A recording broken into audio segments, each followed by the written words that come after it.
Cette émission vous est présentée en rediffusion afin de rendre hommage à l'honorable Maurice Bélanger, décédé récemment.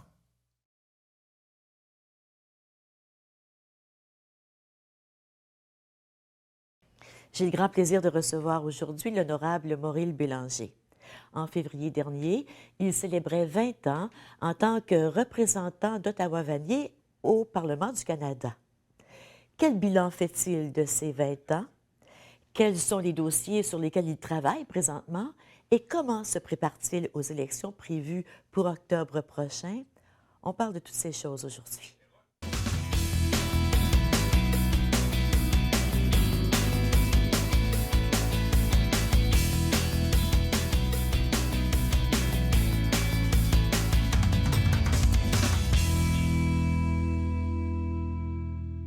C'est un grand plaisir pour moi de recevoir Maurice Bélanger aujourd'hui. Bienvenue à l'émission.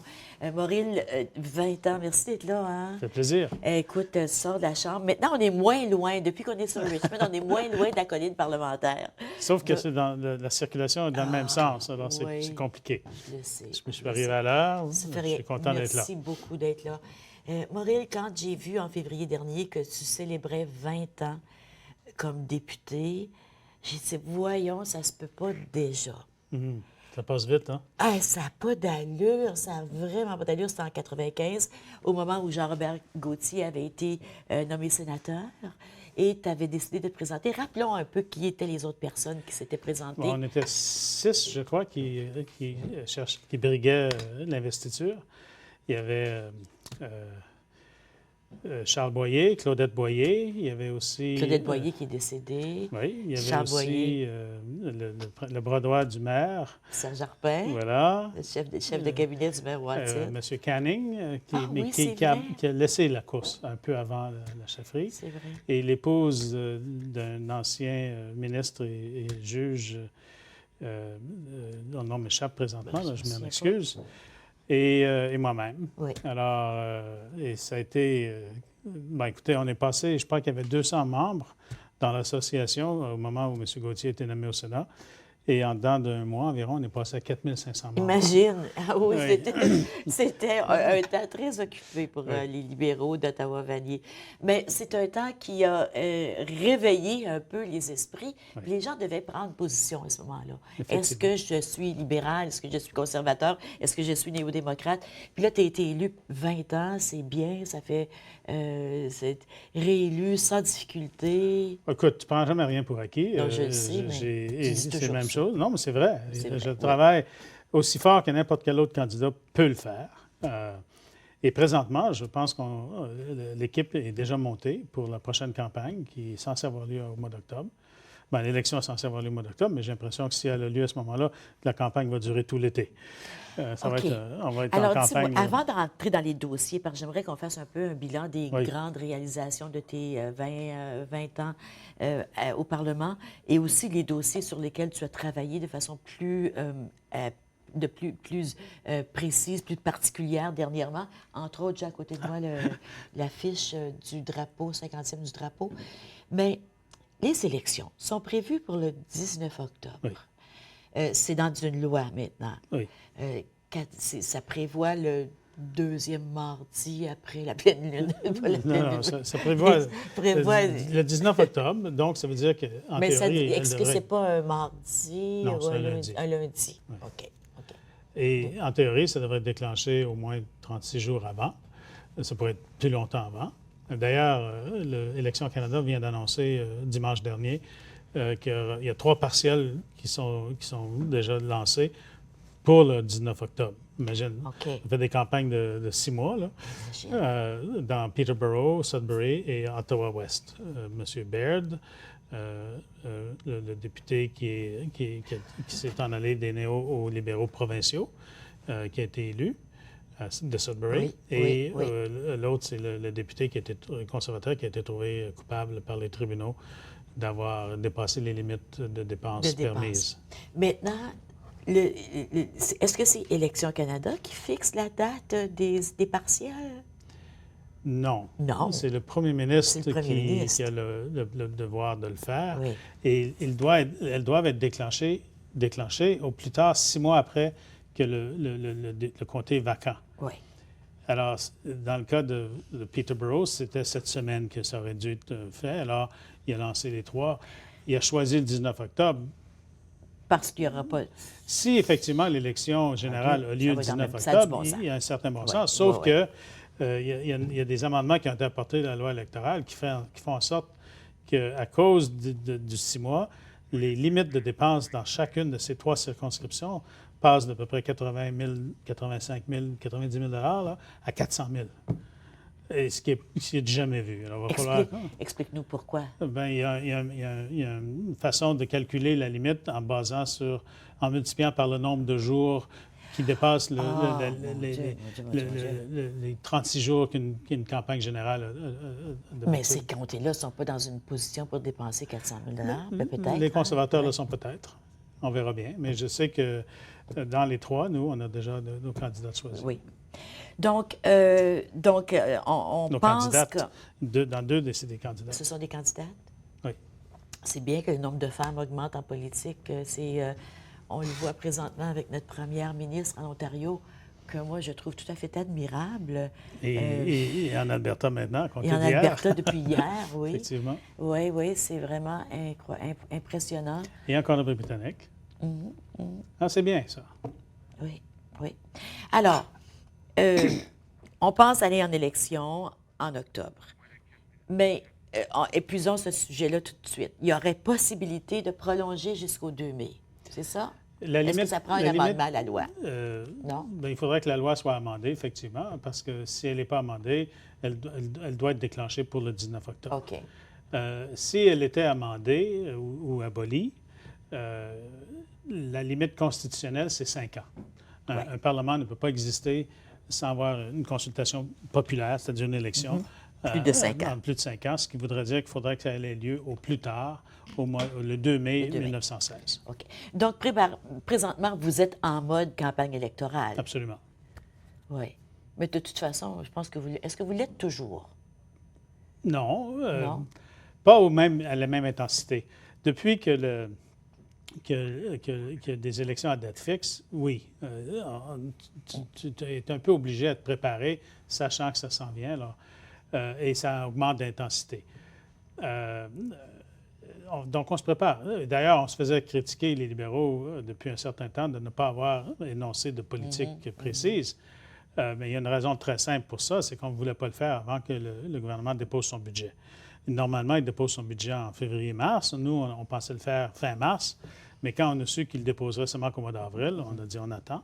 Ouais. D'ailleurs, on l'a fait. Une des premières... c'est pas vraiment la première parce que notre chef a eu des discours importants le 6 février à Calgary sur les questions environnementales. Il a parlé sur les pipelines, il a fait d'autres annonces. Mais la plus importante qu'il a fait, c'est lundi dernier. Maintenant qu'on connaissait le budget des conservateurs et qui inclut... C'est un budget un peu électoraliste, je pense que tout le monde le reconnaît. Et donc, nous, maintenant, on a déjà tablé là, 2 de nos grandes propositions. Et on verra ce que ça va donner. Et le plan, votre plan économique, le plan économique de M. Trudeau et du Parti libéral, se nomme le plan pour redonner.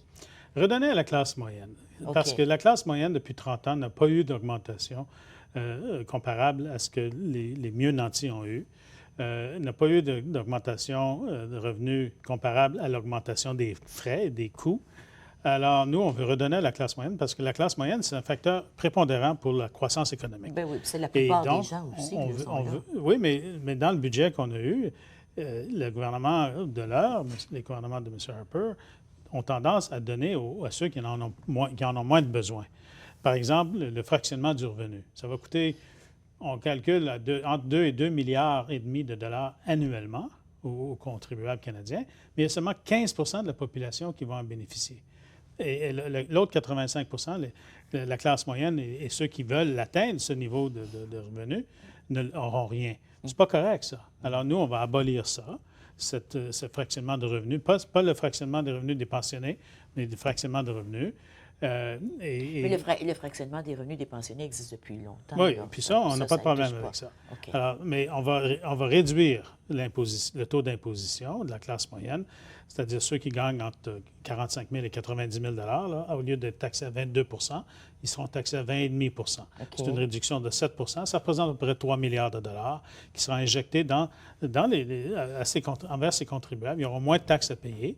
Et comment on va l'équilibrer ça? C'est qu'on va créer une nouvelle assiette d'imposition, une nouvelle branche d'imposition. Ceux qui gagnent plus de 200 000 seront à 33 Présentement, ils sont à 29 OK. Et on calcule que ça va un va faire l'autre. Donc, on redonne à la... De 29 à 33, c'est beaucoup.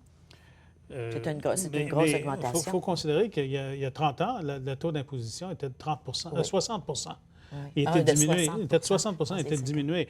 Alors, 3 milliards de dollars sur un budget de Combien de 200 milliards, c'est pas énorme. Là. De 300 milliards même, sur une économie de trillions, c'est pas énorme. Non. Alors, d'ailleurs, j'ai eu la chance de parler avec des gens qui sont parmi c'est 1 là, des gens qui auront à payer plus cher sur ce qu'ils gagnent au-dessus de 200 000 ne sont pas tous heureux, mais il y en a qui sont parfaitement d'accord. Oui, c'est ce qu'on a construit comme société au Canada. Une société où on partage, où on redonne à ceux qui en ont besoin pour effectivement... ça mène à une plus grande croissance de notre économie. C'est une valeur ça, c'est fondamentale. une des plateformes. Ça, c'est une des valeurs fondamentales du pays. Absolument. De s'entraider, que ce soit la péréquation des provinces ou que ce soit l'impôt foncier. Ça mène à une plus grande cohésion sociale, ça mène à une plus grande croissance économique. On s'en va à la pause. Au retour, on parle du deuxième point qui est dans le programme financier, le programme économique présenté par les libéraux pour les prochaines élections. Restez avec nous.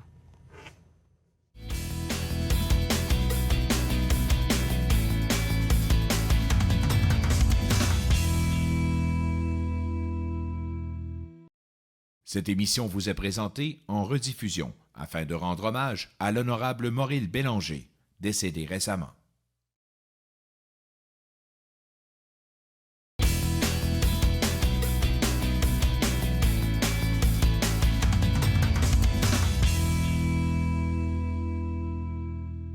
Je suis en compagnie de l'honorable Maurice Bélanger. Il est député, bien sûr, vous savez, d'Ottawa-Vanier au fédéral depuis 20 ans, 95. Je ne peux pas croire que ça fait si longtemps. On parlait du plan économique qui a été présenté par votre chef, Justin Trudeau, il y a quelques jours à peine. Et le premier point, c'est toute la question du fractionnement du revenu, du taux d'imposition. Alors, vous allez... Si je comprends bien, vous allez abolir ce qui a été mis de l'avant par certains éléments qui favorisent la classe... qui favorisent ceux qui ont moins de besoins. Ceux qui ont moins besoin pour aider davantage... Ceux qui en ont plus de besoins. Ceux qui en ont plus besoin. Alors, le premier, c'était une baisse des taux d'imposition. Oui. Le deuxième, c'est l'aide aux familles, aux enfants. On va combiner 3 des programmes qui existent présentement qui distribuent à peu près 18 milliards de dollars annuellement. Et on va l'augmenter de 4 milliards, donc 22 milliards.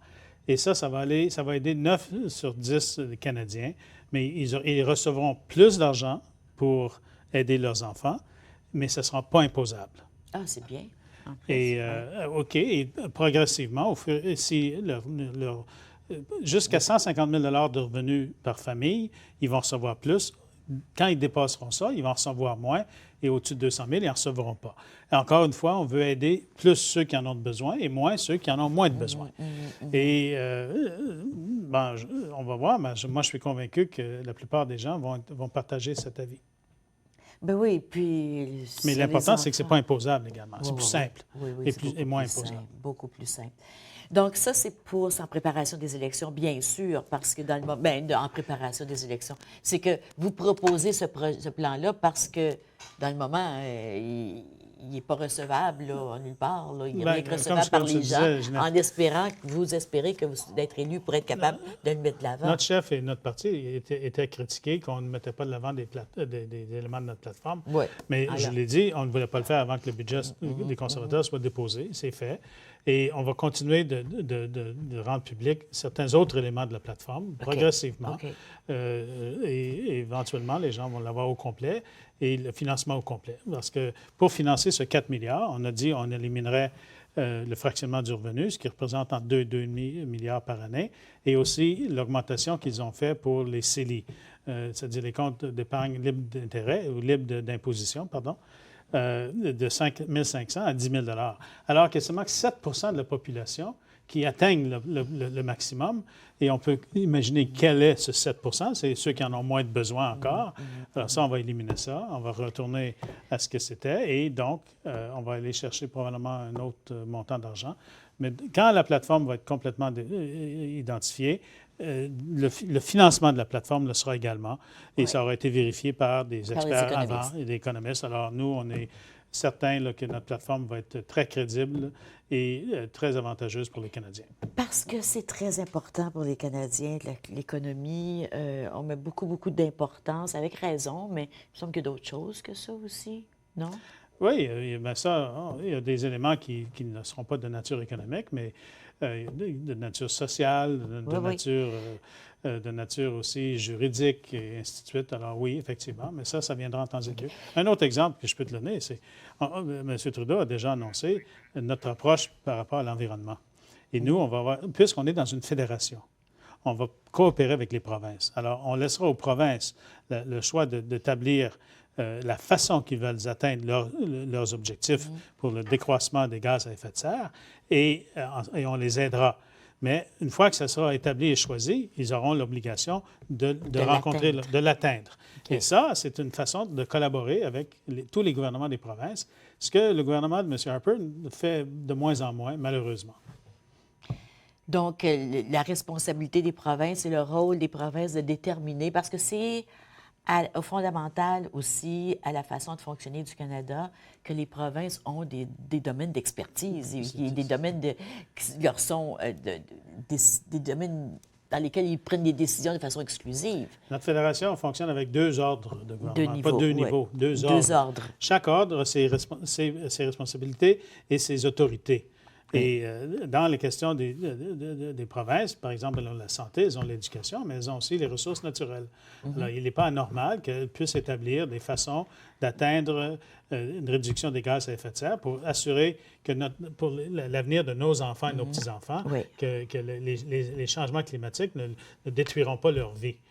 C'est important qu'on le fasse. C'est important, absolument. C'est dans ce sens-là que je me dis, c'est beau l'économie, puis il faut s'en occuper. Mais il y a aussi tout l'environnement. Il y a aussi, la réalité, c'est que l'économie et l'environnement peuvent travailler ensemble. C'est ça. Regarde ce qui se passe dans plusieurs autres pays au niveau des énergies renouvelables. Elles sont en train de créer plus d'emplois que les énergies traditionnelles. Oui. Et ça a moins d'impact sur l'environnement. Bravo. Alors, c'est dans ce sens-là qu'il faut se diriger. Non, on ne peut pas être plus d'accord que ça, parce que, oui, c'est là qu'il faut se diriger. Maintenant, si on regardait les grands dossiers, ça, on veut faire un bilan des grandes réalisations de tes 20 ans. Bien sûr, il y a Montfort. On ne peut pas passer à côté. Écoute, c'était 7 ans. Ça continue, mais de façon très positive. Mais pendant 7 ans, c'était une guéguerre avec les gouvernements de l'Ontario qui voulaient fermer l'hôpital. Et bon, au bout de 7 ans, ils se sont rendus compte de leurs erreurs et l'ont admise. Ils ont reconnu que ce n'était pas la chose à faire. Mais entre-temps, Montfort est doublé. Il y a la Défense nationale qui s'y est greffée. Et aujourd'hui, c'est devenu un des meilleurs. C'est un hôpital extraordinaire. Absolument extraordinaire. Et moi, je suis enchanté de ce que l'hôpital Montfort fait. C'est dans ta circonscription. C'est au cœur. Le gouvernement de l'Ontario vient de lui donner le statut d'hôpital universitaire. Ça veut dire que dans les prochaines années, tout le côté recherche va prendre de l'ampleur. Oui. Mais ça, c'est un des grands rôles que tu as joué dans Montfort, c'est juste tout le côté de la formation, s'assurer que si on a des droits comme francophones, bien, il faut qu'il y ait des professionnels. Puis on ne peut pas avoir de professionnels s'il n'y a pas d'endroit pour les former. Voilà. Donc, c'était un élément important qu'on n'avait pas nécessairement tenu pour compte au tout début de la lutte. En plein cœur de la crise, moi, j'ai fait l'annonce pour le gouvernement fédéral qu'on contribuerait 10 millions de dollars Oui. pour aider à la formation de professionnels de la santé en français. Et aujourd'hui, ça existe toujours. C'est plus grand, c'est une somme qui est plus vaste que ça. Et ça fonctionne très bien. On a des milliers de spécialistes dans plusieurs disciplines de santé qui ont été formés et ça s'améliore et ça continue de s'améliorer. Et avec la désignation comme hôpital universitaire, ben ça va poursuivre. Et si ce n'était pas de la lutte et puis de l'intervention du fédéral avec les 10 millions, ben on ne serait pas rendu où on est rendu. Donc, je pense que ça, c'est une reconnaissance qu'on doit d'avoir contribué. Oh, mais c'est pas rien que toi. Non. La communauté, moi, j'étais fier de notre communauté. Ah oui. Tu connais ma tante? Ah oui, ma tante? oui, je connais ma tante, puis je connais Michel, puis je connais tout le monde. Oui, mais c'était... Mais moi, je me souviens, le rassemblement qu'on avait eu au centre civique, il y avait 10 000 personnes. C'était fait en dedans d'un mois. C'était extraordinaire. On a senti que la communauté était absolument choquée que le gouvernement de l'Ontario veuille fermer le seul hôpital francophone de notre communauté, de la province. Qui avait été payé avec notre argent, Oui. en plus, même pas payé avec les fonds publics. Et tout le monde s'est embarqué là-dedans. Les médias, le droit a fait un effort oui. extraordinaire quotidiennement, Ah oui. littéralement quotidiennement. Oui. Les sœurs de la sagesse ont participé de façon très active. C'est à elles qu'on doit l'hôpital Montfort aussi, à son départ. Non, moi, j'ai été touché par la volonté de notre communauté de se tenir debout et de dire non, Montfort fermé jamais. Oui. Et aujourd'hui, c'est Montfort toujours ouvert. Oui, et de plus en plus gros. Voilà. On s'en va à la pause, on revient tout de suite.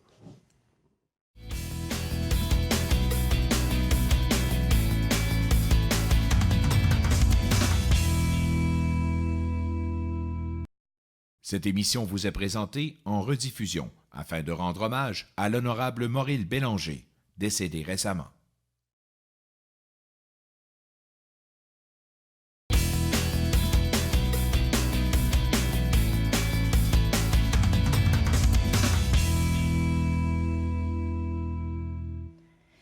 Montfort a occupé une grande partie de ton temps et du temps de nombreuses autres personnes. Mais il fallait des personnes comme toi et comme d'autres pour s'engager et dire oui, on va aller jusqu'au bout.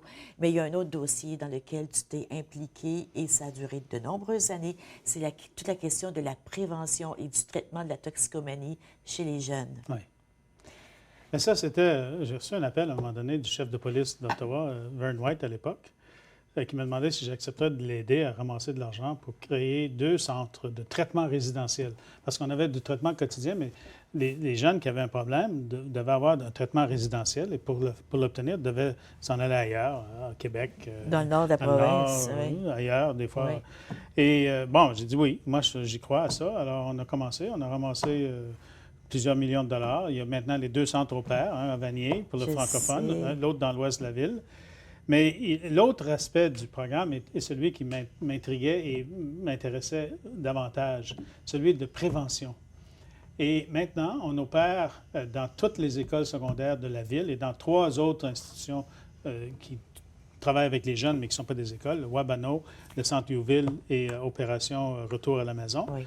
Un programme de prévention avec l'aide des conseils scolaires de la Ville d'Ottawa et la Fondation des sénateurs et de l'argent qu'on ramasse via Centraide annuellement.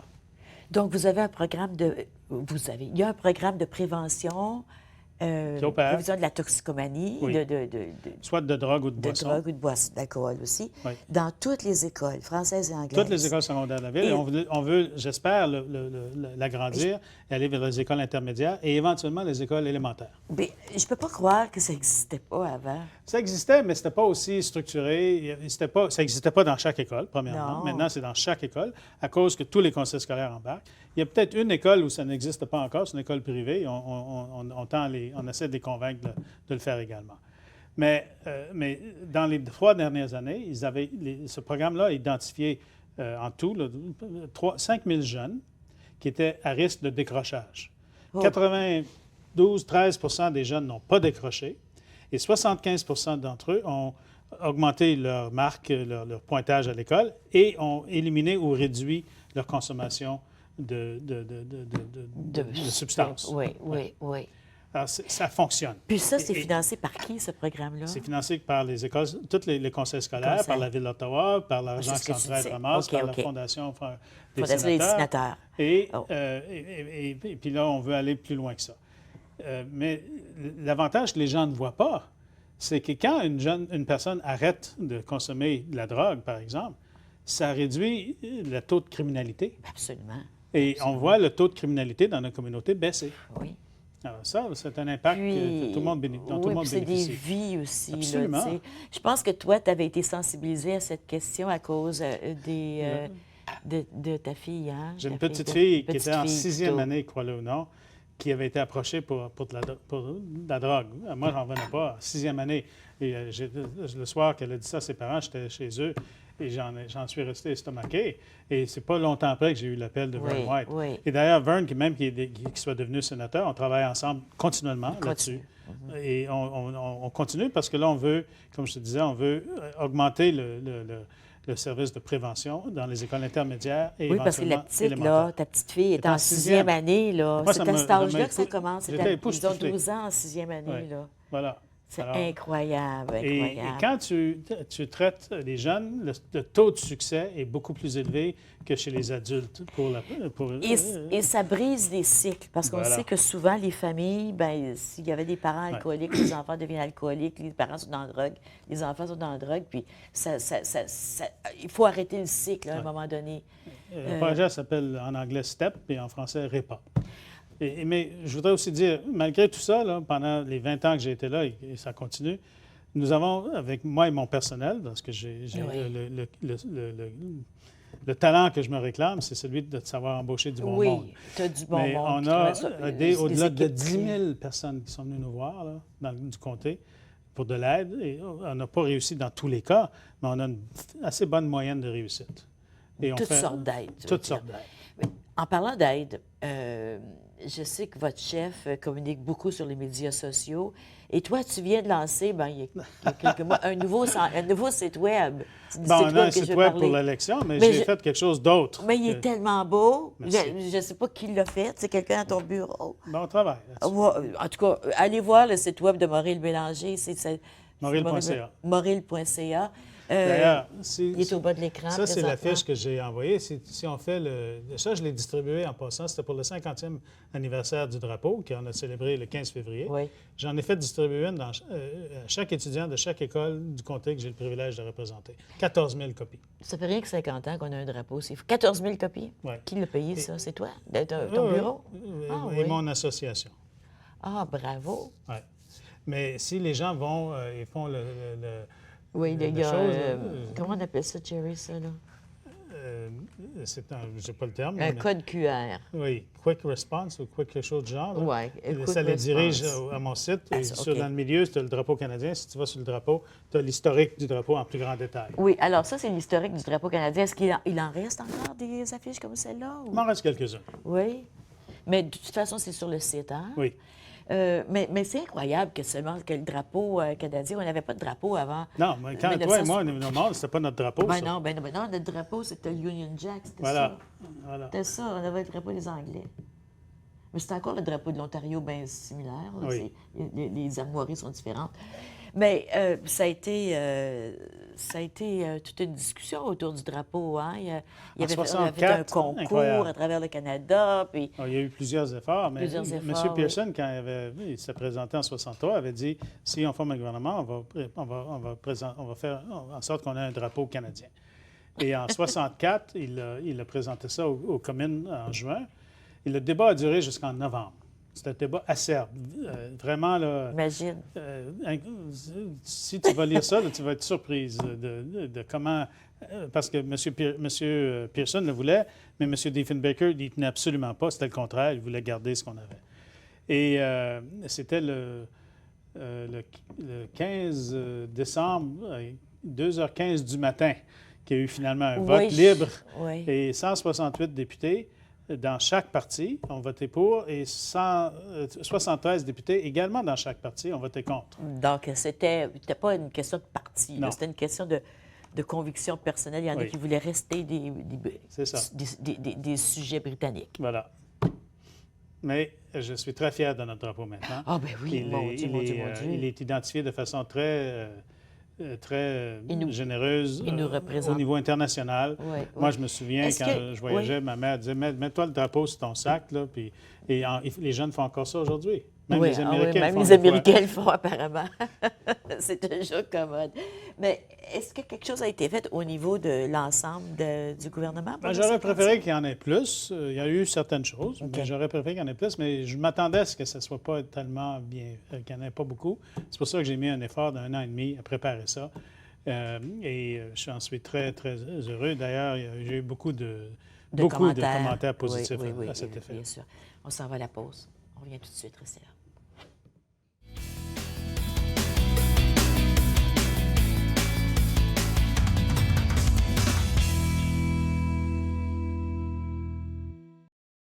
Cette émission vous est présentée en rediffusion afin de rendre hommage à l'honorable Maurice Bélanger, décédé récemment.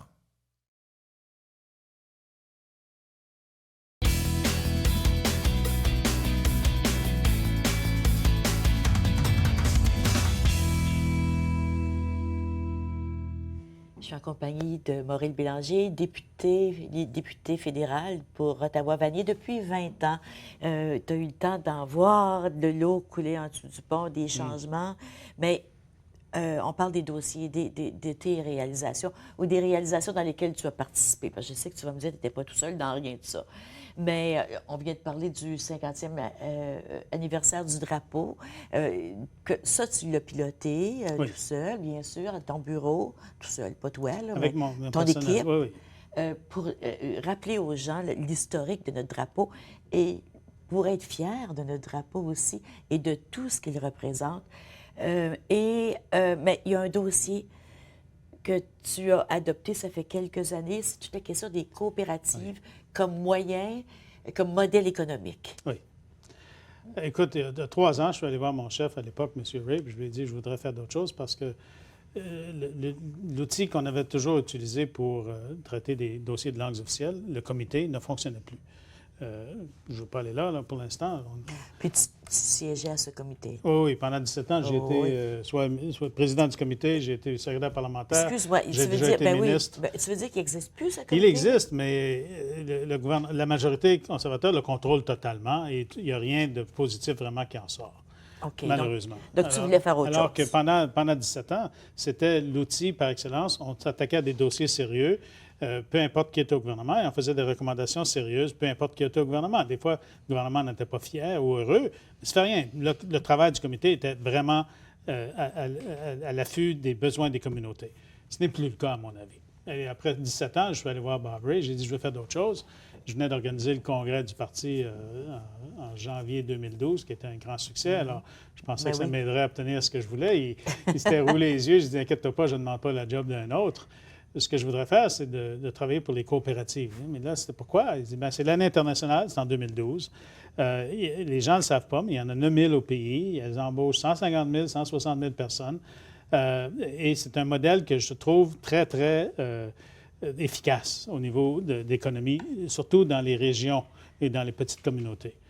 Alors, OK, tu vas être le critique. J'ai dit non, je ne veux pas être le critique. Je veux être le défenseur ou le champion. Et après des discussions avec le caucus, je suis devenu défenseur et en anglais des advocates. Ça fait 3 ans et ça fonctionne. Oui.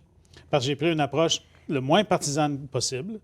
La première chose que j'ai fait, c'est proposer en Chambre la création d'un comité spécial. Ça a été adopté à la surprise de tout le monde de façon unanime. On a fait un bon travail.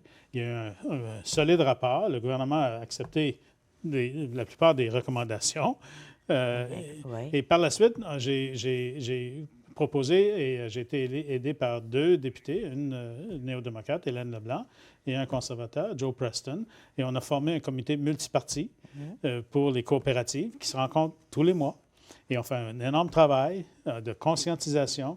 On est en train de rehausser le niveau de connaissance au Parlement canadien du monde et du modèle coopératif. C'est un modèle de développement économique absolument incroyable parce qu'il fait de la place pour tout le monde. Oui. Et puis on est en train d'en créer à Ottawa.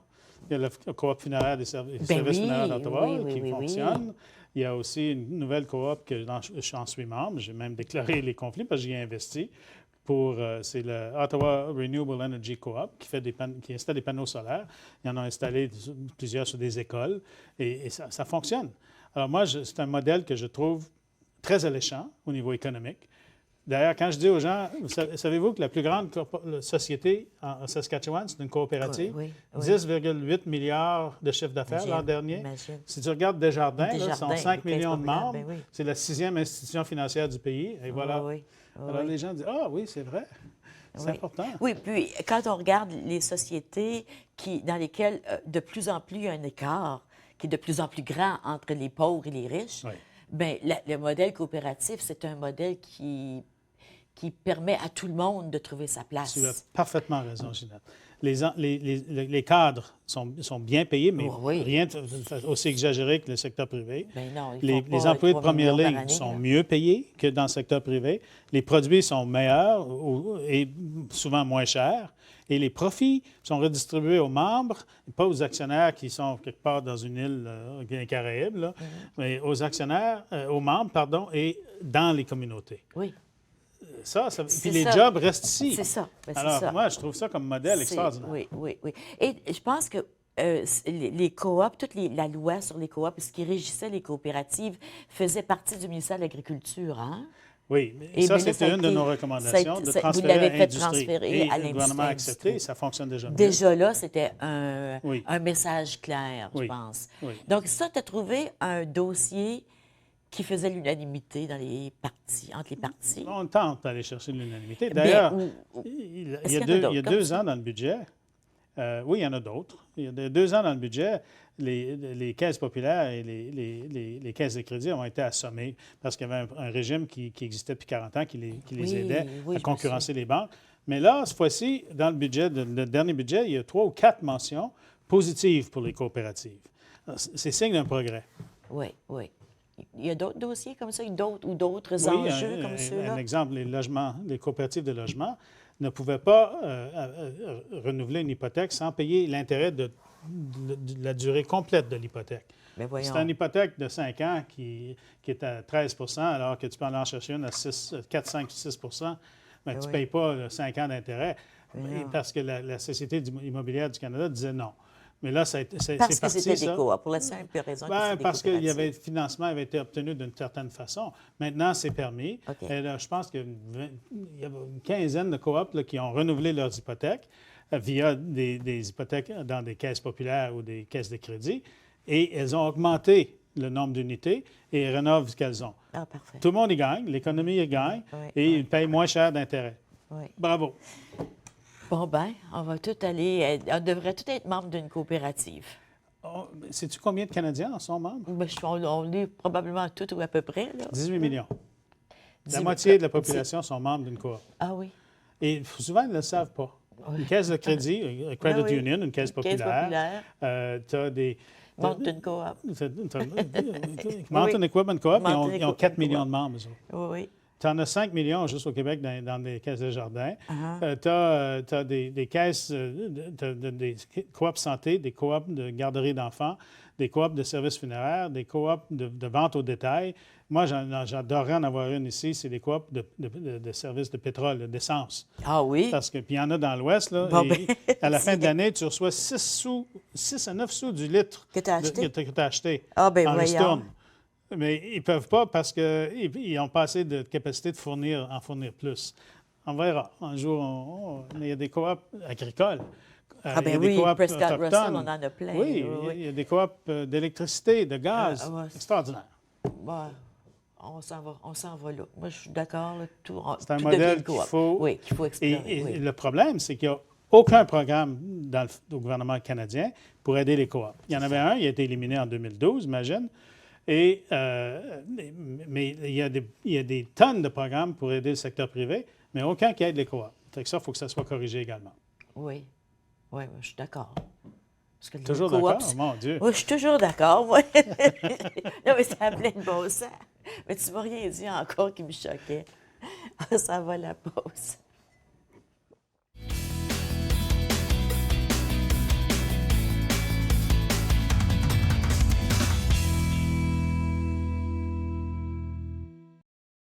Cette émission vous est présentée en rediffusion afin de rendre hommage à l'honorable Maurice Bélanger, décédé récemment.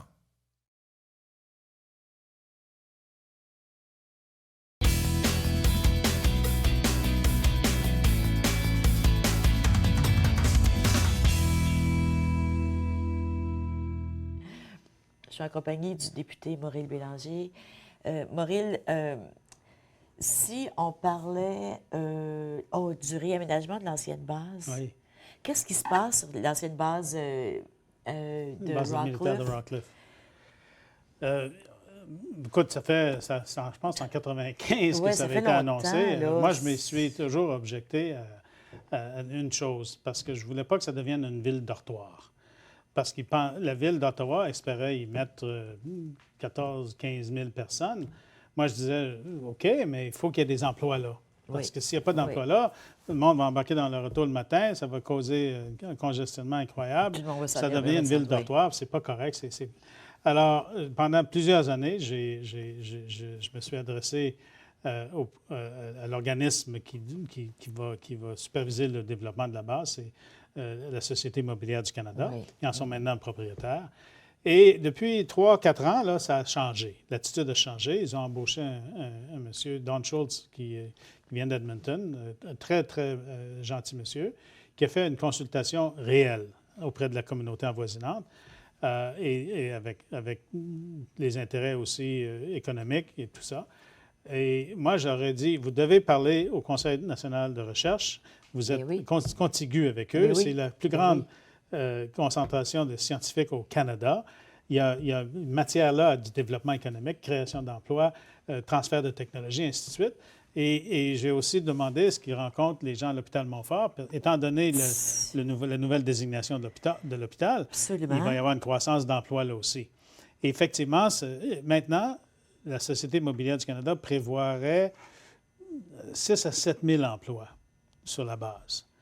Ça devient très prometteur. Parce qu'à ce moment-là, ça devient une communauté qui peut se soutenir elle-même. Si tu as 4, 5, 6, 7 000 emplois là, C'est beaucoup. oui. Oh, Mais oui. ça, c'est la comme norme ça, d'une oui. société, ça. OK, oui. Pour qu'une société puisse se soutenir elle-même, ça prend à peu près 57 de sa population qui puisse y travailler. OK. Alors s'ils peuvent créer 5, 6, 7 000 emplois, puis tu c'est parles de 12 à 15, 14 000 12 à personnes, ouais, ça ben, devient correct. OK. Et moi, j'ai bon espoir que ça OK. se fasse. Puis on parle de Et- quoi comme échéancier? Oh, une décennie. Mais là, Oui. ils ont soumis leur plan à la Ville d'Ottawa. Je m'attends que le plan soit approuvé d'ici peu. Parce que Et- c'est la Ville d'Ottawa qui doit approuver. le plan. Et qui commence dès cette année à construire l'infrastructure routière, l'infrastructure sous terre, là, de la tuyauterie, les égouts et l'eau, tout ça, et que le développement immobilier commence l'an prochain. Et que dès 2016, mais au plus tard 2017, les premiers habitants de cette nouveau aménagement. Ça fait partie de ta circonscription. Ça fait partie de la circonscription que je représente. Que tu représentes, oui. Elle ne m'appartient pas. Je sais, c'est comme quand je dis mon émission. L'émission ne m'appartient pas, c'est l'émission que j'anime. Mais c'est quand même la circonscription que tu représentes. Maintenant, si on ajoute 14 000 personnes, est-ce que ça vient changer quelque chose dans les frontières de la circonscription Éventuellement, que tu représentes? peut-être. Parce que Éventuellement, ça, OK. c'est un exercice qui arrive à tous les 10 ans OK. lors d'un recensement. Après le recensement, il y a des commissions qui sont créées pour examiner le montant de population des circonscriptions. Et il y a un chiffre qui est établi, disons, pour la province, parce que ce n'est pas le même chiffre dans chaque province. En Ontario, je crois que c'est 110 000 par comté. Et tu peux avoir une variance de plus ou moins 25 OK, donc on est encore dans la norme. on serait encore, mais il ne serait pas... pour la prochaine élection, Ottawa-Vanier grandit. On ajoute 8 000 personnes dans... Alors, tu vas chercher quel secteur? Beacon Hill Sud et OK. Cardinal Heights. Qui était où avant? Qui était dans avec- Orléans. OK. Mais la frontière, c'était le chemin Montréal et Bel-Air. Oui. Maintenant, ça devient le Queensway. Et tous les partis ont appuyé ça parce que ça a un certain sens. Ça a du sens, Les gens, oui. d'un côté de Blair sont beaucoup plus proches de l'autre Oui. que d'Orléans. Absolument. Alors, voilà. Peut-être qu'au temps où ça avait été établi, c'était différent, là, parce c'était quand même à l'extérieur de la ville, tous les deux. Les nouvelles circonscriptions, les 30 nouvelles circonscriptions, il y en a combien en Ontario? 17, je crois. Oui, 17, à peu près la moitié. Hein? Puis elles sont... est-ce qu'il y en a dans la région? Une dans la région. Oui. OK. Donc, puis ça, c'est à cause de la croissance, de la croissance démographique. Le reste, c'est dans la région de Toronto. Oui. Donc, nous autres, ça nous affecte... oui, ça affecte la région. Oui. Hein. Il y a eu un redécoupage des circonscriptions dans l'Ouest, essentiellement. C'est là que la croissance a eu lieu principalement. Si, dans les 20 ans que tu as passé à la colline parlementaire, le politicien qui est arrivé puis le politicien qui est là aujourd'hui, c'est le même gars? Qu'est-ce que tu as appris? Comment t'as changé ou non? Bon, Qu'est-ce qui est resté pareil puis qu'est-ce qui a changé? Ce qui a changé, c'est la façon qu'on fait de la politique au Canada. Et moi, je la trouve un peu moins alléchante qu'auparavant. Beaucoup plus de partisanerie, beaucoup plus de divisive qu'elle ne l'était avant, à mon avis. Et j'aimerais que ça redevienne ce que c'était. L'autre chose, c'est l'importance du Parlement me semble diminuer beaucoup trop. Présentement, je veux dire, on va avoir cette semaine, là, on a eu, je pense, le 95e limite de temps pour un débat, ce qui n'était jamais vu auparavant. On l'a fait, nous aussi, mais jamais aussi souvent que ça. On voit des projets de loi omnibus qui sont absolument déraisonnables. On voit l'orientation de comités ou le contrôle de comités qui ne sont pas corrects. Même dans les rapports, les gouvernements tendent à éliminer tout ce qu'ils ne veulent pas voir, même si ce sont les commentaires que les gens ont faits comme témoins. C'est des choses qu'on ne devrait pas tolérer au Parlement. Il faut que ça change. Face à ces choses-là, qu'est-ce que vous pouvez faire dans l'opposition si vous n'êtes pas d'accord avec quelque chose qu'est-ce qui est possible de faire? Bien, moi, je ne serais pas surpris que le prochain Parlement, quiconque soit au pouvoir, soit de façon minoritaire. Et ça, je pense que ça apporterait... ça remettrait un peu d'équilibre? Absolument. Et ça forcerait le gouvernement. Moi, j'étais au Conseil des ministres quand on était minoritaire. Oui. Et tu n'avais pas le choix, là. Tu devais discuter quotidiennement avec les partis d'opposition et essayer de t'entendre. Et maintenant, on n'a pas ça du tout. C'est strictement unilatéral, tu te fais imposer. Et plus qu'auparavant. C'est pas correct, ça. Alors, il faut que ça change. Et si c'était, d'une façon, je ne serais pas déçu, moi, que ce soit minoritaire, ça redonnerait au Parlement l'occasion de se repositionner, peut-être même de revoir certaines de ces règles, de s'assurer que de protéger. Par exemple, est-ce qu'on devrait pouvoir proroger comme on le fait dans le passé? Non, à mon avis. Est-ce que les projets de loi omnibus devraient être permis comme ils le sont? Non, à mon avis. Alors, peut-être qu'on pourrait apporter certaines modifications aux règles parlementaires, même à des lois qui interdiraient de telles choses. Mais c'est difficile de prévoir tout ce qu'un gouvernement majoritaire peut faire quand ça n'a jamais été fait avant. Bien, là, tu peux te baser sur ce qui a été fait. sur ce qui a été fait. On s'en va à la pause. Restez avec nous.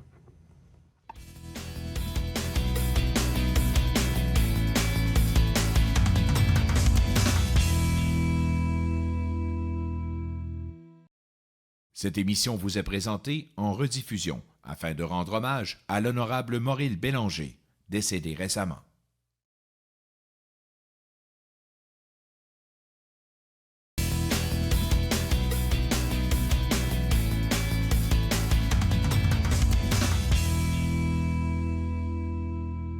Je suis en compagnie du député Maurice Bélanger. On aura la chance à l'automne de se revoir, toi, et je t'ai tutoyé tout le temps, Maurice. Habituellement, les politiciens, j'essaie de les vous voyer, mais dans ton cas, c'est comme impossible.